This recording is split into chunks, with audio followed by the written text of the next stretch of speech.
Odisha सांबादिक union Baleshwar शाखा पक्षर पालित है फकीरमोहन सेनापति 179तम जयंती। ओडिशा सांबादिक यूनियन बालेश्वर जिला शाखा पक्षर ओडिया भाषा साहित्यर प्राणकर्ता गाल्पिक औपन्यासिक व्यासकवि फकीरमोहन सेनापति 179तम जयंती पालित हो जाइछि।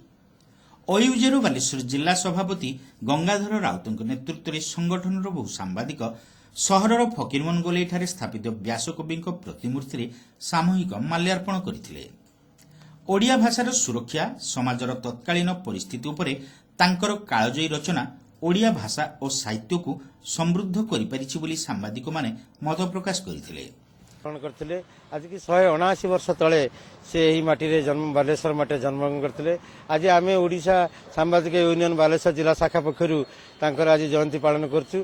आमे पालन करा सहित या पूर्वरु तांकर जन्मपीठ शांतिकानन ठारे फकीरमोहन साहित्य परिषद एवं राज्यर विभिन्न प्रांत रे राजधानी ठारे आरंभ करी विभिन्न प्रांत रे तांकर जयंती पालन करा होछि। ओडिया भाषा साहित्य पर जतेबेले संकट सृष्टि होइतला सेतेबेले फकीरमोहन सेतेबेले ये करथिले संग्राम करथिले ओडिया भाषा साहित्य बंचाई रखिया रे सहायक होइतले।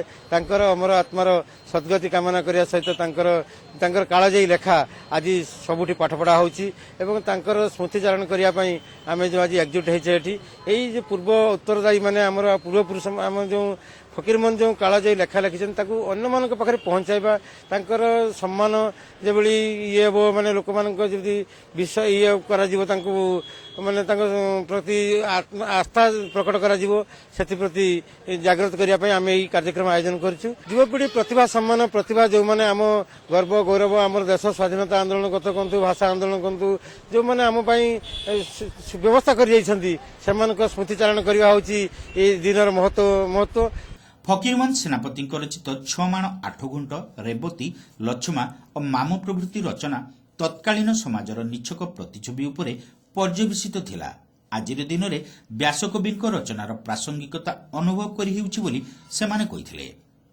ओडिया भाषार त्राणकर्ता ओडिया भाषार सृष्टिकर्ता कहले अत्युक्ति हेब नाही। व्यासकवि फकीरमोहन सेनापति आज 179तम जयंती। ओडिया भाषा को से नुआ दिगंत देइतला जहाँ आज ओडिया भाषा तिष्ठि रही है। ओडिया समाज ओडिया जाति एवं ओडिया को नहीं जे स्वतंत्र राज्य मध्य ओडिशा गठन होइछि। फकीरमोहन अवदान अविस्मरणीय। तांकर जन्मदिन पुण्य जन्मतिथि ओडिशा सांबादिक यूनियन बालेश्वर शाखा पक्षर आम जन्मतिथि अति निराडंबर भाव कोविड गाइडलाइन को पालन करुछु। आगामी दिन में भाषा साहित्य किभली बंची रहिबो या पई युवपीढ़ी उत्तरदायित्व होगा कथा। फकीरमोहन लेखाजयी लेखा को सारा ओडिशा नुहे विश्वर दरबार में किभली पहुंचाइबा सेतिपई आम युव मानस प्रति शपथ नेबा दरकार एवं ओडिया भाषा बंची रहा पई आमर कार्य करबा निमंते प्रयास रहिबा दरकार। संगठनर कार्यकारी सभापति रतिकांत पात्र संपादक विवेकानंद दास कोषाध्यक्ष सुरेश कुमार दास समेत वरिष्ठ कर्मकर्ता मानस कुमार विश्वाल उवाचक महांती अजित कुमार महांती अधीप कुमार जेना मनोज कुमार राउल आशुतोष मल्लिक कलिंग साहू प्रसेनजीत आस अरूप नारायण महांती अर्धेन्दु कुमार मिश्र मोहम्मद हाइदर खां हिमांशु दास प्रमुख एही कार्यक्रम में उपस्थित रही व्यासकवि पूर्णावयव प्रतिमूर्ति पुष्पार्पण करथिले।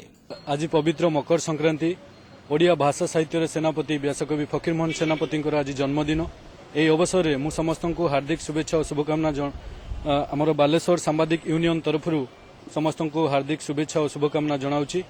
गोटे जाति को ओडिया भाषा को जड़े सेनापति थिले जे कि फकीरमोहन जे कि बंचाई देले। आज पूरा युव समाज पई आज पूरा ओडिया जाति पई पूरा देश पई गोटे आह्वान ए जाति केमिति आगो को बढ़िबो ओडिया भाषार केमिति विकास होबो आम समस्त पई आह्वान। आमे समस्ते एई फकीरमोहन ए जो आह्वान देथिले से आह्वान रे आगो को अनुप्राणित हेकि आमे भाषा को केमिति आगो को नबा से पई प्रयास करबा दरकार।